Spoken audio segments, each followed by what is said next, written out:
research on the particular economies and see how favorable the recommendations would be. You spoke about how President Cyril Ramaphosa actually got recommendation from the scientists in the country that he should move the country all the way to level 1. Now, not even at the time that he wants to do it. Yes. And then he opted, because the scientists gave him that advice to say, this is what you're supposed to do now. Looking at the economy, looking at, the cases of COVID-19, like the real cases.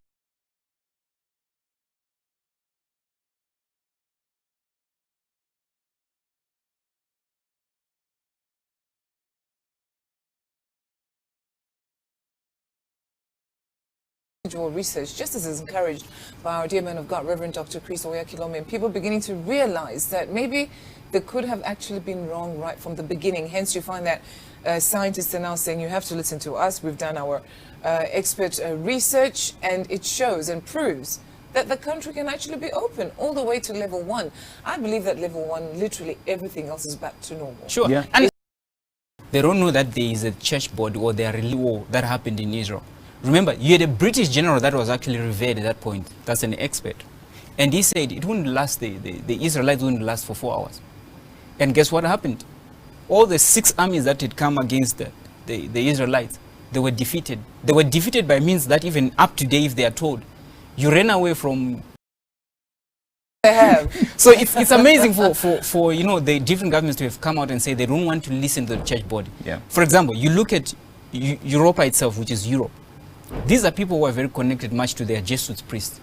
Of course, they are part of the Christian body, one way or the other. They represent the body of Christ. That means they know and understand the power of the church. True. It's amazing when they play ignorant when it comes to advice and seeking of advice on different issues, because it has always been the case in most nations, except maybe for Muslim nations, of which you look at most Muslim nations, they didn't even want to actually take the WHO route. Mm-hmm. That's it. So these are some of the changes that we are seeing, though, in the different countries. Other countries actually still to this very day never at all locked down their economies. Even to this very day.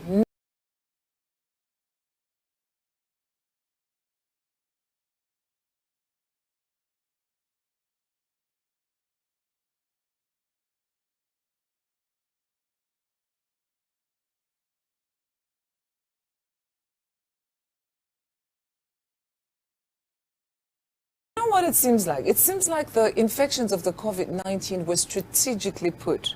What countries can we now say have COVID-19 strategically? Yeah. You know, you will have South Africa, which is a big economic hub in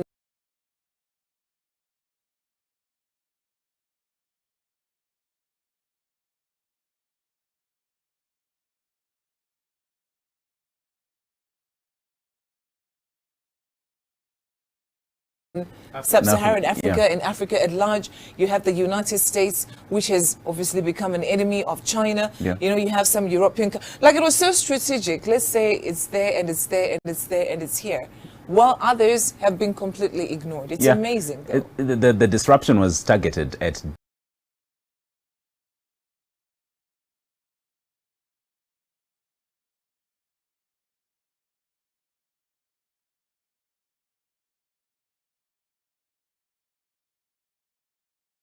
different countries that had this particular economic power, because they are going to affect, or their effects from their countries are actually going to be felt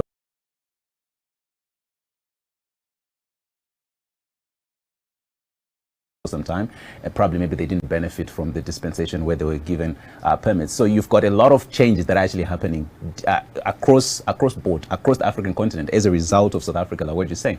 So you also have the United States, where you've got a number of people that have actually lost their jobs. The man of God was actually giving reference to that, like 14.7% unemployment in the United States, something that has never really been heard of.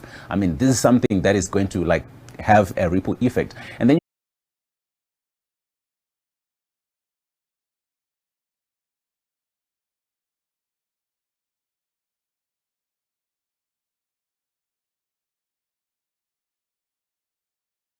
for Disease Control and Prevention, which is the CDC, which urges individuals